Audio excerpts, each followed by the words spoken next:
Bourvil, a retrouvé ce dimanche soir sur W9 aux côtés de Jean-Paul Belmondo dans Le cerveau de Gérard Houry, s'est éteint le 23 septembre 1970, laissant ainsi seuls ses proches dont sa femme Jeanne. Cette dernière est décédée 15 ans plus tard non loin de sa sépulture, dans d'affreuses circonstances.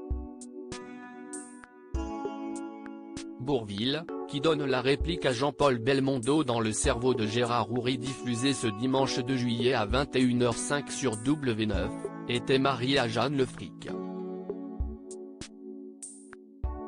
Il s'était dit oui le 23 janvier 1943. C'est à l'âge de 19 ans que le futur acolyte de Louis de Funès, alors joueur d'harmonica, d'accordéon et de cornet à piston dans la fanfare de Fontaine-le-Dain, en Seine-Maritime, tombe sous le charme de celle qui est à l'époque la fille d'un contremaître à la sucrerie du village.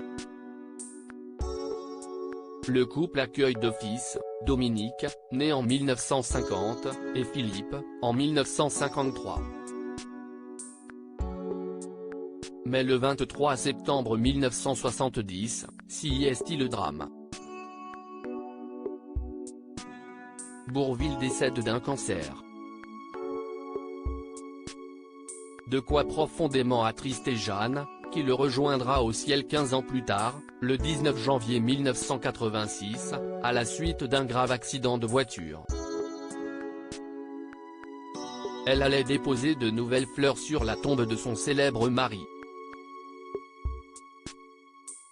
Aujourd'hui, les deux époux reposent côte à côte dans le même caveau.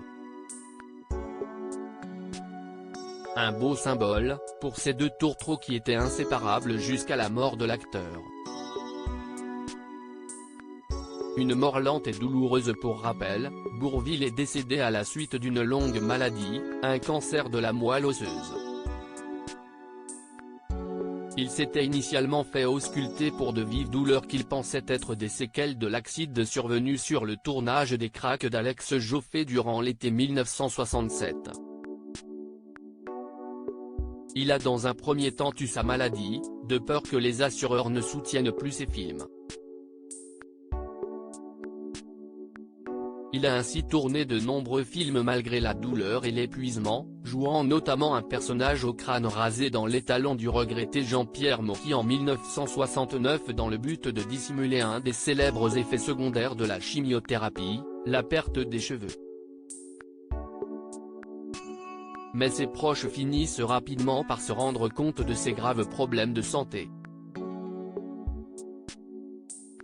Notamment lorsqu'il chute lors d'un tournage en avril 1970, heurtant alors un portant avant de tomber sur le dos, pousser un cri et s'évanouir. En septembre, après avoir été assisté par sa femme Jeanne et son habilleuse depuis toujours sur les tournages Animaux Rolt, il décède chez lui, boulevard Suchet à Paris, aux côtés de ses fils. Une fin tragique pour celui qui reste dans l'esprit des Français un excellent comédien doté d'un humour particulièrement fin.